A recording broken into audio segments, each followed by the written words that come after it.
Hey everybody, Sean Halley here, media guy from Slate, and today I'm going to take you through a full-length pop production tutorial. So we're going to be covering a bunch of tips and tricks you can use to help make your own tracks much bigger and fatter than they were before.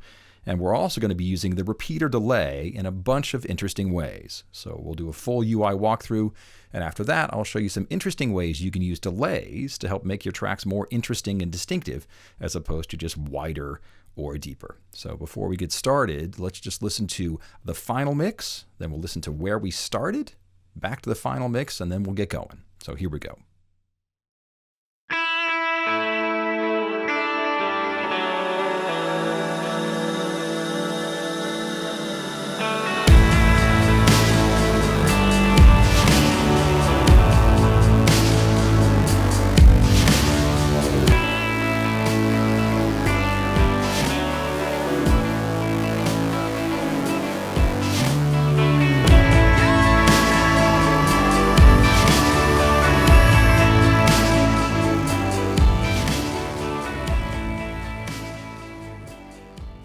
So the order of events for this tutorial is going to be working on the drums first to get them big enough so that they can compete with all the other tracks that we're stacking on this song, because it does get pretty big.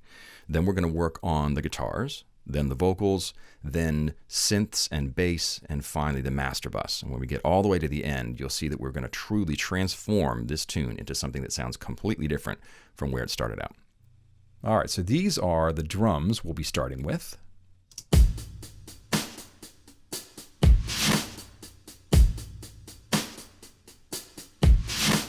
So you can tell that they already sound great, but we're going to make these way bigger using a bunch of VMR, and we're also going to be using repeater delays in interesting ways to try to get these drums to be more distinctive and interesting sounding so that they can stand up on their own as an element in this mix as opposed to just providing a foundation for other stuff to sit on top of.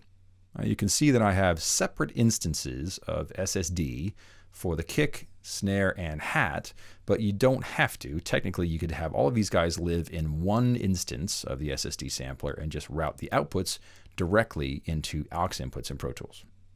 So let's start with the kick drum.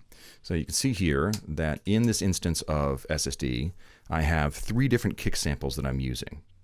So you can see that I'm using the hip-hop kick, I'm using the electro kick, and I'm also using the old Zepp SSD kick, and I'm mixing those all together, you can see the ratios here, to get this individual kick sound.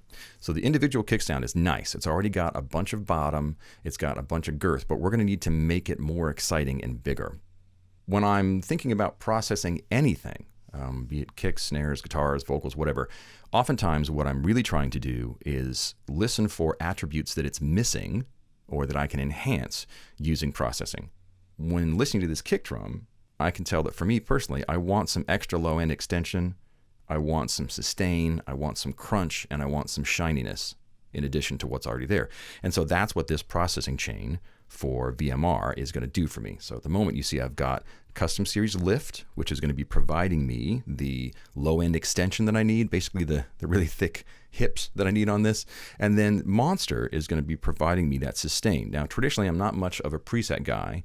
I traditionally like to make my own stuff. However, I was going so quickly that on some of these drum things, I did end up using a couple presets. And on the Monster for kick, snare, and hat, I ended up using the drum group smasher, which actually works great. You're going to hear that it adds a lot of wonderful sustain. After that, you've got the FG73, which is going to be providing me some crunch. And then finally, the FGN, which is going to be providing me some shininess and a little bit, let me see here, a little bit of extra low end there as well at the end of the chain. So if we start out and just add these in sequence, you get this. Hips. Yeah. Sustain. Crunch. Shiniest. Flat. On. Huge difference. So you can see that we've really made that kick drum much larger, but also it lasts longer now. So for this very slow tempo, it's going to fill up space in a way that's going to be very complementary. So for the snare, I'm also using multiple samples to create my pastiche, if you will. So I've got a bunch of different snare sounds at once. So I've got the SSD, lead, EQer, the vinyl fat, the snare snap, and the bottom snare of that hewer. Now the snare is being processed in a similar way. So I've still got Monster on. I kept Monster as the consistent dynamic element for all of these drum tracks so that the attacks and releases would be similar. And I also have the FG73 here, but it's adding more crunch this time.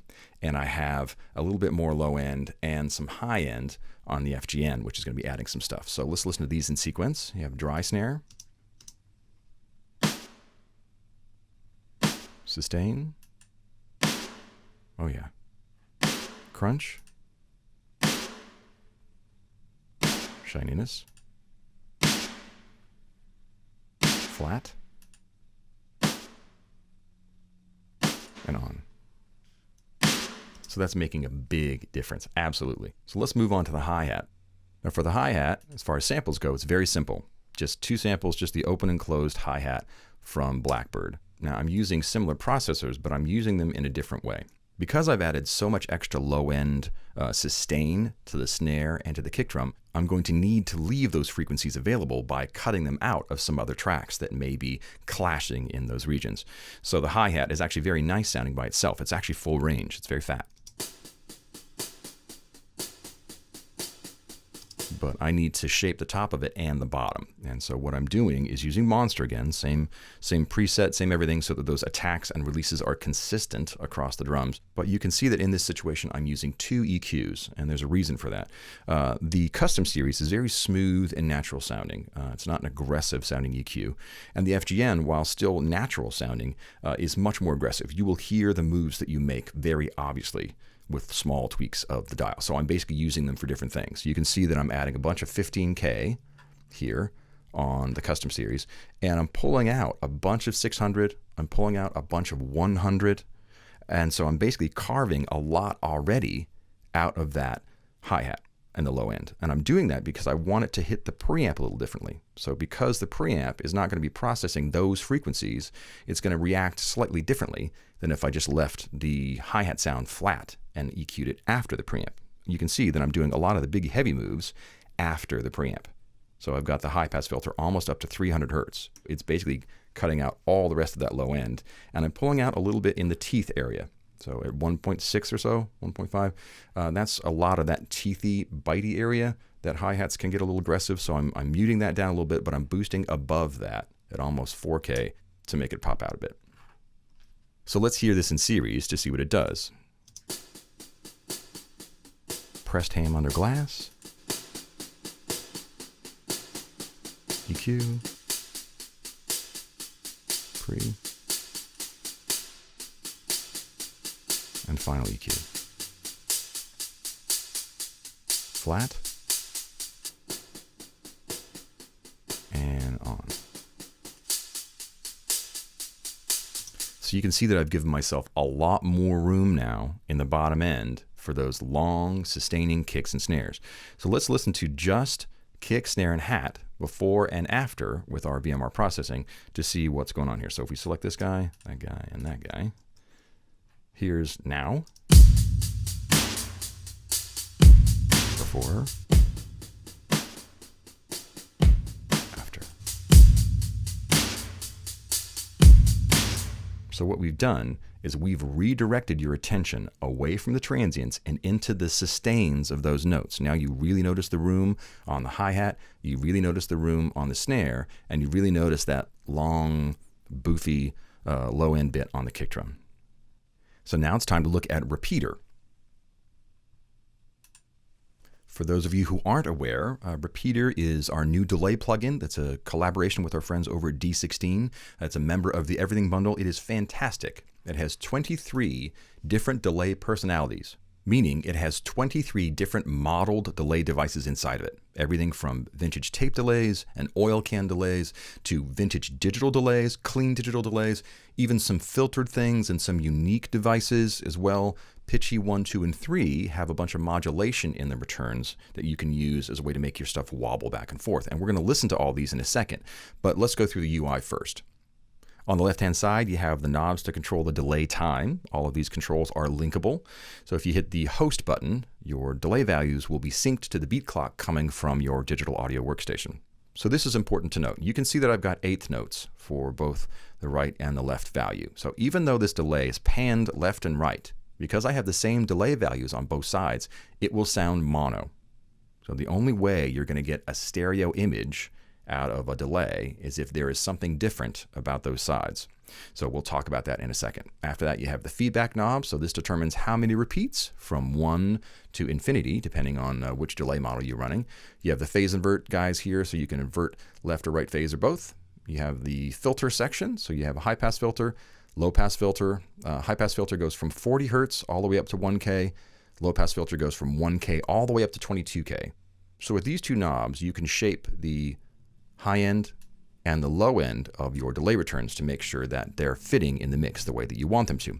Speaking of fitting into a mix, you also have the color knobs, and you can think about these as basically high-mid filters. You can make your delay repeats poke out of the mix, or you can move them back in the mix and bury them a little bit by adjusting the response of the upper mid-range of those repeats. After that, you have the pans, and just like I said before, you can link them, so they're linked now, or unlink, so they're separate. And then you have your mix knob. Now, back to these controls here I haven't mentioned yet because these are important.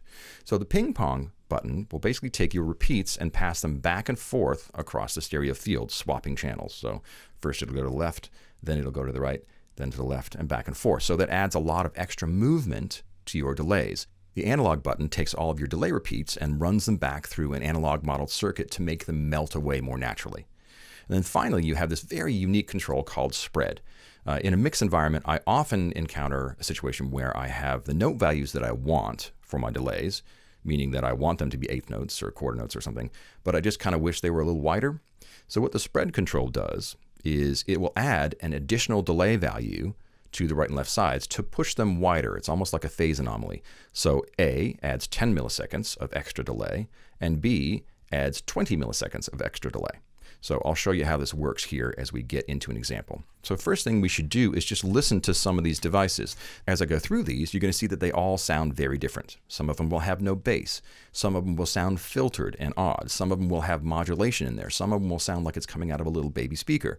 And so what you're going to be able to do is shape the job for each one of your instruments in a mix. So I've got tons of repeaters in this mix, and each one that I use is going to have a different model so you can see what they do. So on the kick, I'm using the digital 42 model because it's very full range and I can shape it easily. So let's turn repeater on and start listening to some of these delays. Here's the 42, DM, filtered, radio, filtered, memory man, pitchy, pitchy, tape delays, smooth, tail raise,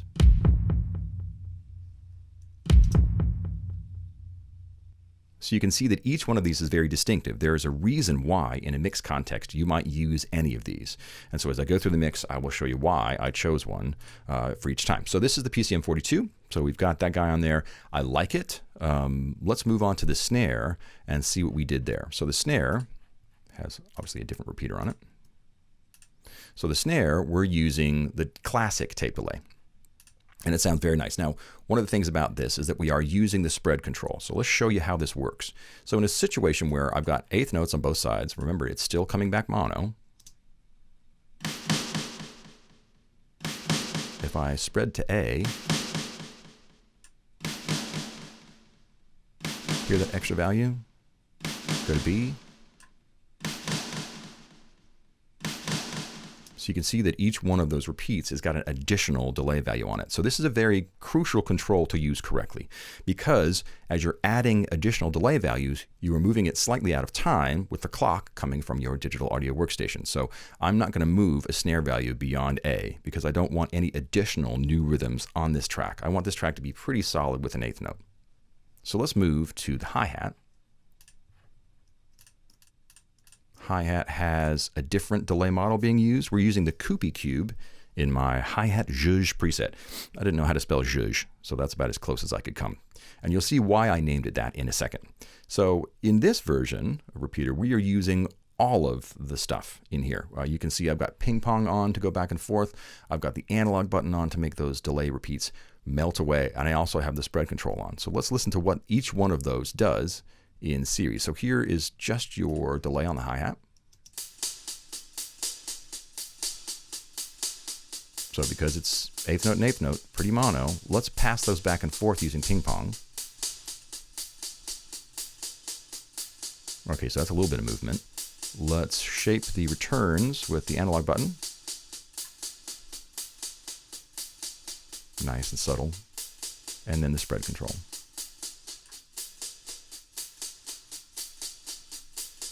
So you can see that extra delay value pushed those hi-hats a little bit into the stereo field, and now you're actually noticing it almost like there's a little bit more variation in a hi-hat, like someone played it with his hand, which is cool. However, you remember I mentioned the color knob, and this is where it gets kind of interesting. Color knob's fun. As I mentioned, it is an upper mid-range filter, so check out what it sounds like. It almost sounds like a wah-wah when you play with it.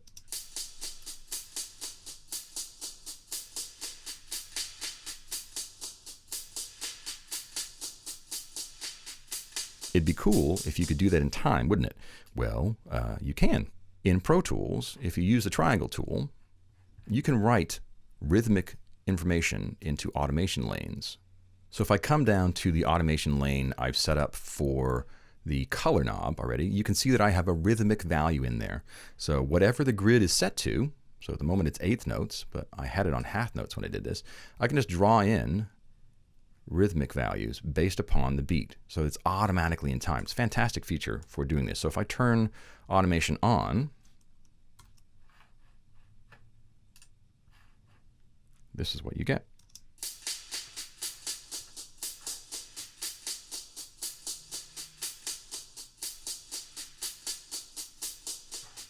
So it's a cool feature and it's a neat sound. It makes the hi-hat feel like it's got a little bit more going on. It feels a little more human now.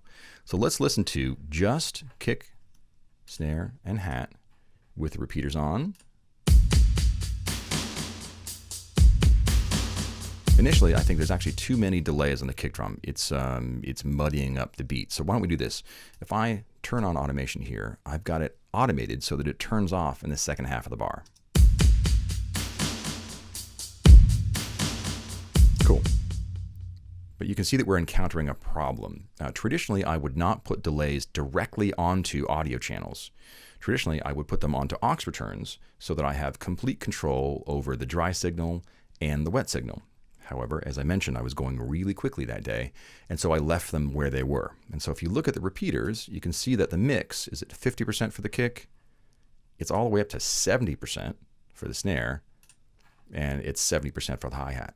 So I'm losing the transients from all of these tracks because repeater is eating half of them because of the mix. So that's where these other tracks that I got from Stephen and Kevin come in. So if you remember, I've got these audio tracks here. This is just the printed dry kick and snare drum. And so what I'm going to do is use those guys to be the transient. So I'm thinking about my existing kick, snare, and hat now in a different way. What I'm looking to do is use this kick drum and this snare drum as my initial attacks now. So this is my dry kick again. Now this is important. You can see that I have no VTM or VCC on any of these tracks, right? My traditional way of working nowadays is I'll put a VTM on every channel first. So I'm getting tape emulation on all my tracks. But if you think about what tape emulation and console emulation do, is they do affect the transient. There is some compression involved in a tape deck. So you can see that because I don't have those here, I might make a different choice on this kick and snare, and I am. So I'm actually using the blue vintage comp for the kick and snare. Now, Stephen doesn't really like doing this very much because it does affect the transient. However, because I don't have anything else going on, there's nothing else affecting this transient, it actually works very well here. So here we have flat and then on.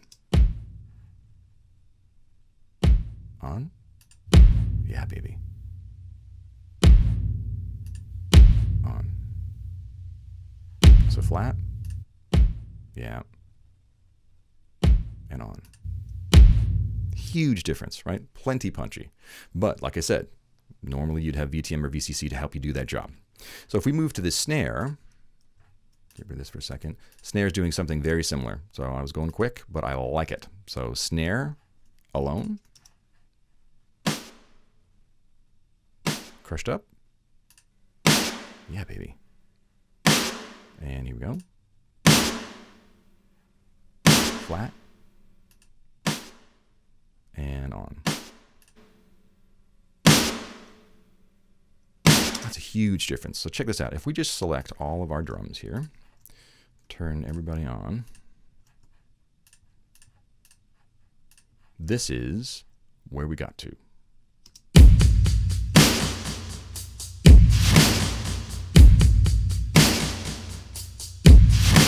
That's a huge difference, considering that what we started out with was this.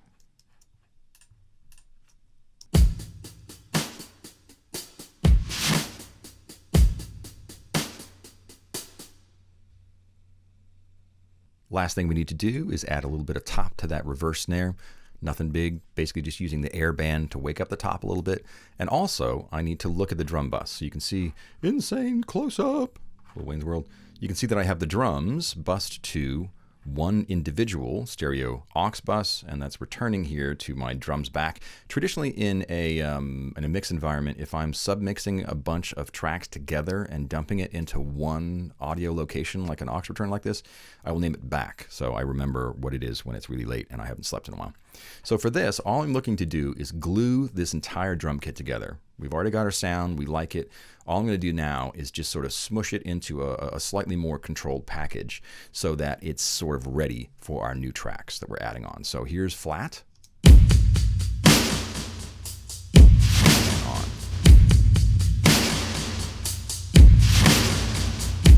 You can see that the sustain of that snare is now actually moved up a little bit in the mid-range. So it's going to move it a little bit away from the kick drum.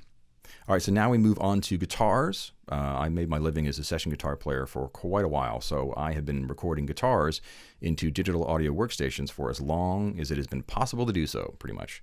And even though I have racks and racks of gear and shelves full of pedals, I don't print delays and reverbs from the real world into productions anymore, pretty much. I just use delays and reverbs from the DAW. And since Repeater came out, it's basically my delay of choice. For this track, I also used S-Gear for all of the guitars. So you can see that I've got S-Gear here, and pretty much it is routed to my guitar print bus, and I was going quick, so I just went, hey, cool, new sound, print, new sound, print, new sound, print. It was great. And you can tell that it's a really nice guitar sound. So if we start with just the flat guitar, this is what you get.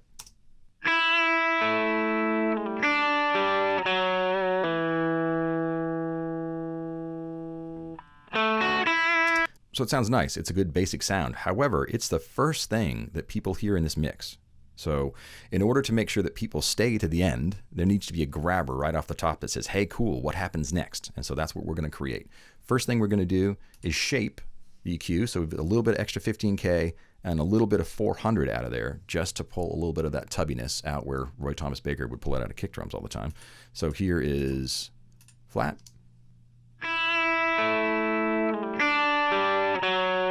And then on.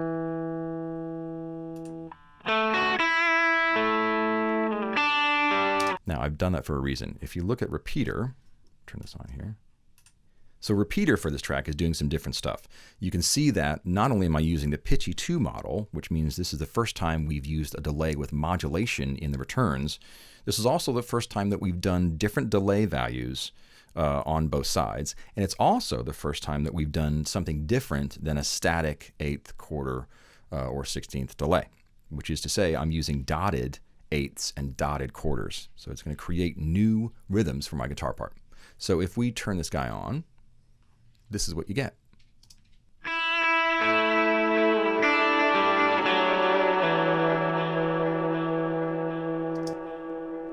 Yeah, that says, hey, what's going to happen next? What's going on?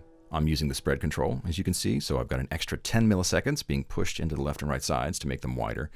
And I'm also doing some different things with the panning. If you look to the pan over here, you can see that I'm cheating it So it doesn't go all the way to the left, and it does not go all the way to the right. So I'm making the stereo field a little bit less wide. And then when you see what I've done with the turn, I'm actually sheeting it to the right. So I've already shaped it once in the delay, and now I'm shaping it again on the return. So the guitar is being pointed left, and the return of the delay is being pointed to the right. That means that I'm going to get a discrete left dry guitar sound, and then all of the pitchiness and the delays are going to be on the right. So it's going to be a much wider stereo field, and it's going to make it wash more. Listen again.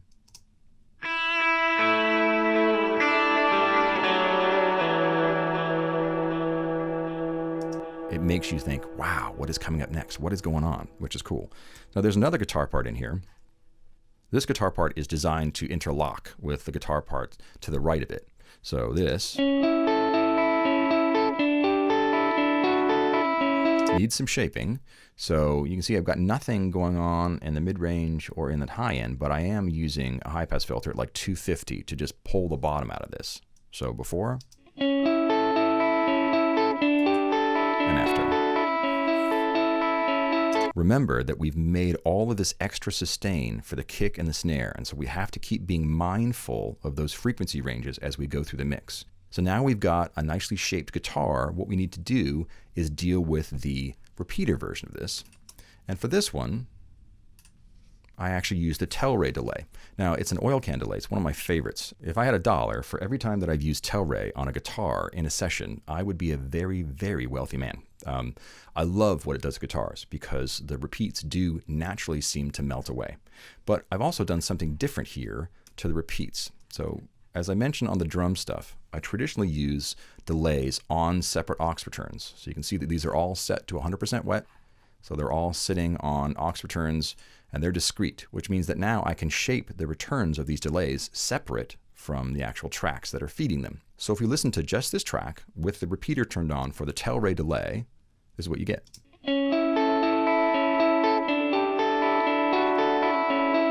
Now that's nice. It sounds very nice. You can see that I've got a dotted eighth on one side and I've got a full quarter note on the other. So once again, I'm asking repeater to give me some new rhythms in here. So it's going to bounce a little bit, kind of like the Edge with your dotted eighth thing from U2. Now, here's the thing.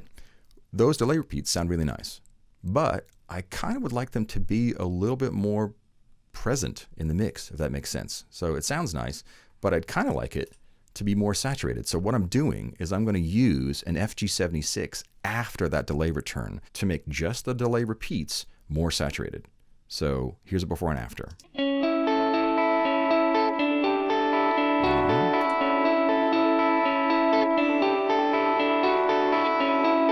Off. See how you notice the delays far less when that saturation's not there? It's basically adding a little bit of extra crunch to those delay repeats to make them a little bit more noticeable in the mix. So it's a very, very cool thing to do. Now, I mentioned that this guitar part interlocks with the guitar part to the right of it. So these two guys are meant to go together. Shape it a bit. There we go. Now, if we turn it on to that same delay, so you can see that it's feeding the exact same delay.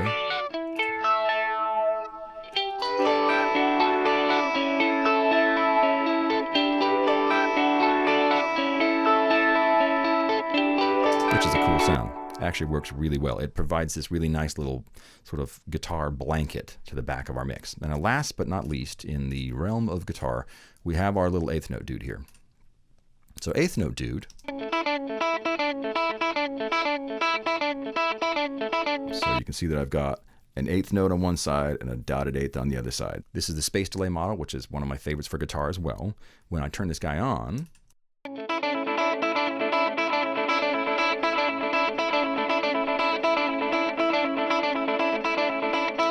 all right, so let's move on to the vocal section. Now, I spent a long time in production music, meaning I used to write a bunch of music for film and TV. And in those situations, you don't have much time to waste at any point. If you find something that works, traditionally, you keep doing it. And for me, if I can't find a pad in a synth that I like, I will just quickly set up a mic and sing a bunch of oohs to give myself a pad to work with right off the start. So that's what I did. Basically, you can see 9 tracks here. I just sang the same note 3 times and moved on to the next note for 3 times and moved on to the next note for 3 times, and this is what you get.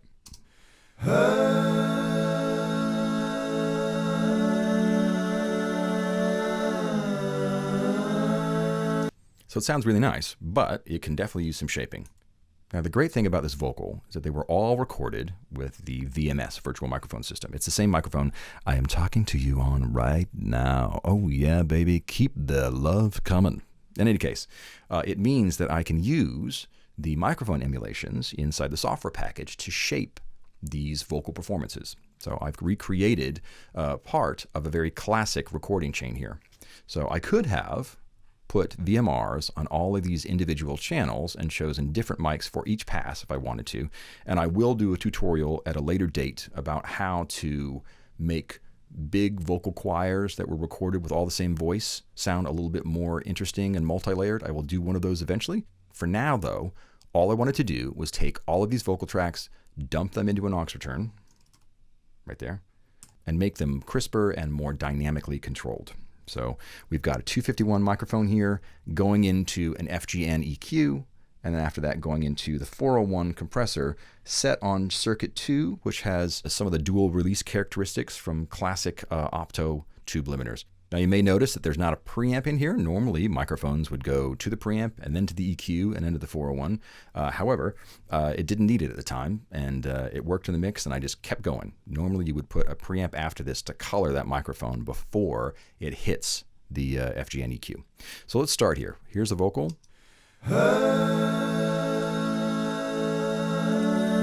Microphone,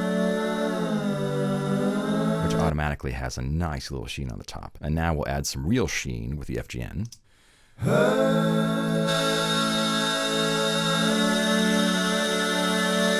Which is lovely. And then finally, we'll hold it all together with circuit 2 on the FG401.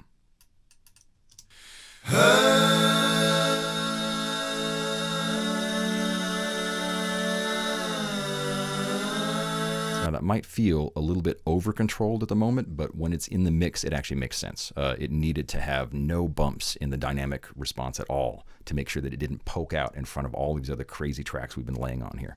So now we have to look at the actual performance, because if we're going to put a repeater on here, repeater, being a delay, is going to bounce when it hears this.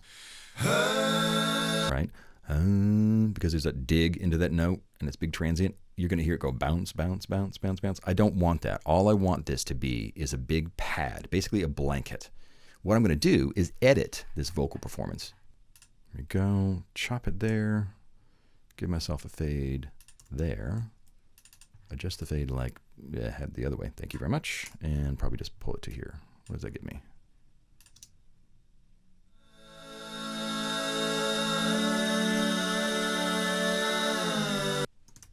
So repeater in this situation is just here to create a huge pad for me, basically. And you can see that I've got it set up that way. I've got a quarter note on one side. I have a half note on the other side. I've got feedback pretty high, so it's going to keep swirling. I have that spread control all the way to B, so I've got 20 milliseconds being added to the left and right to make it wide. And now, when I turn this guy on, check this out. It just turns into this big swirly mess. It's gorgeous.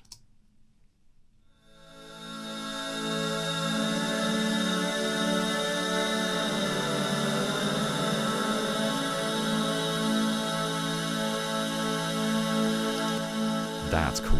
So all that took was just a few minutes with a microphone, a little bit of EQ, and some delay. And now you have something that sounds a lot like it came out of a synth. All right, now there is an additional vocal element. And there's a lead vocal in here. That's probably going to make me cringe. Basically, I needed something that sounded urgent. So much of this stuff sounds kind of electronic. I needed a human element that was a little random. So I basically just screamed semi-in tune over this a little bit as my little homage to Paolo Nutini. So we'll see if I can actually stomach listening to this. Yeah!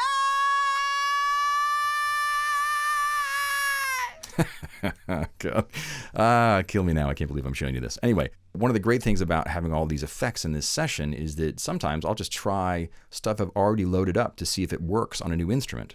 For instance, you can see that this is going to bus 5 and 6, which means that that is the delay I have on the intro guitar. And it actually sounds cool. It just turns it into this really sort of crazy banshee wail.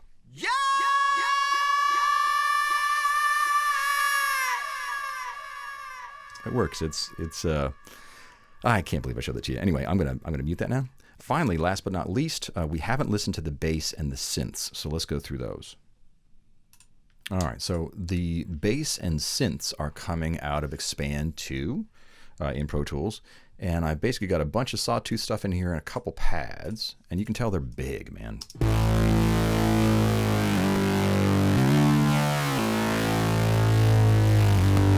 It's great, and there's a slightly different one that's got a little bit more movement in the filters.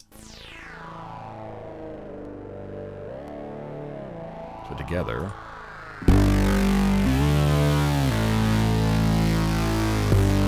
a couple quick little pads, and this is your bass and synth section. However,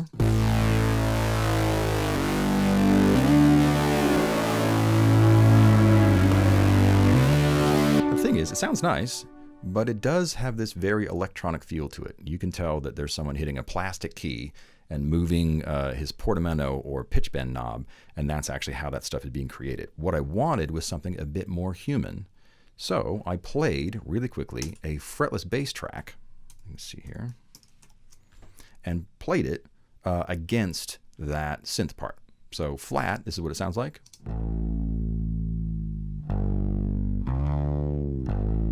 Now, I just wanted it for all of that random human movement stuff, but it still needs to be bigger. I basically set it up so that it will just, I'm beating the snot out of this thing. So you've got the FG116, which is doing a bunch of compression. You have a bunch of thickness coming from Revival again. You have a bunch of this sort of bite in the tooth area from the FGN. And then finally, I am just slapping the bejesus out of it with the FG76, and at this point, once it's done with the chain, it mixes in with that existing synth really nicely.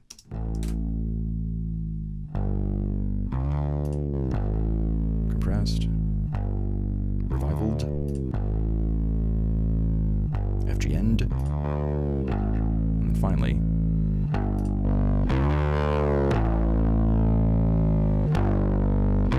that sounds a little nasty. However, check it out in context. This is a synth alone, and you will find your bass.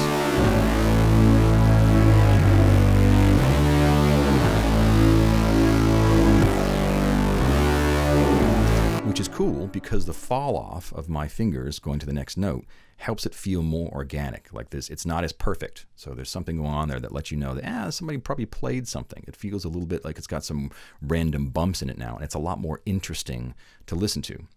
All right, so let's listen to what this sounds like now that we've done all of this stuff to all of these tracks. What does it sound like?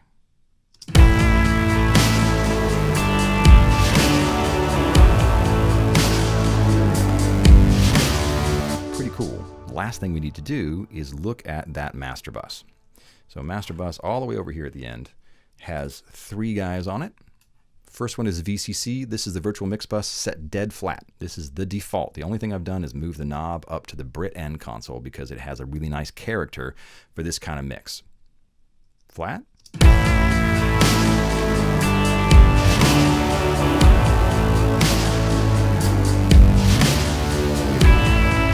Added some excitement and some presence. So the next thing I've got in here is the FG Red.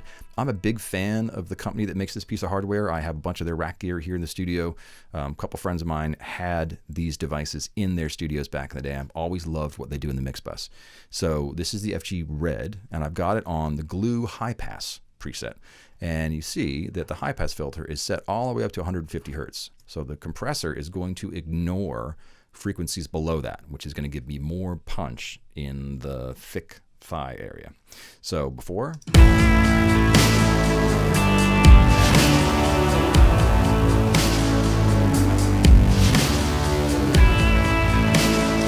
a lot more controlled, and a back cleanup.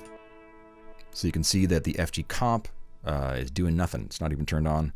All the magic is happening in the FG level. So I've got gain at almost 2, I've got low punch and detail at about 9 o'clock, and I have dynamic perception at about there as well. And I pulled down the ITP control just a little bit to smooth it out a bit.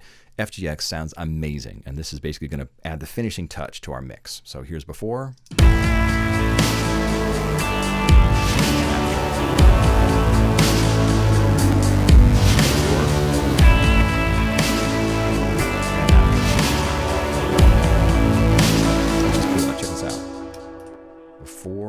Mastering processing.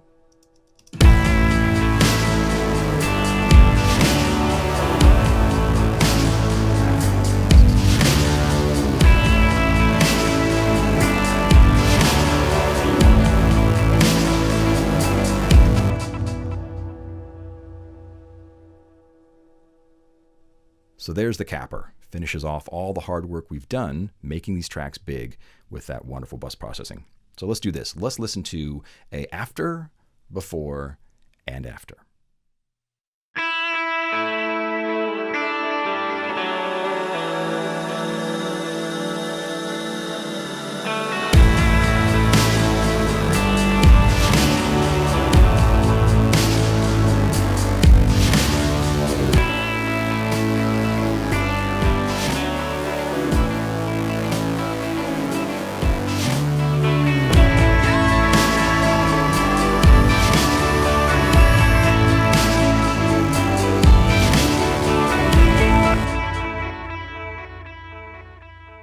So that is a major transformation.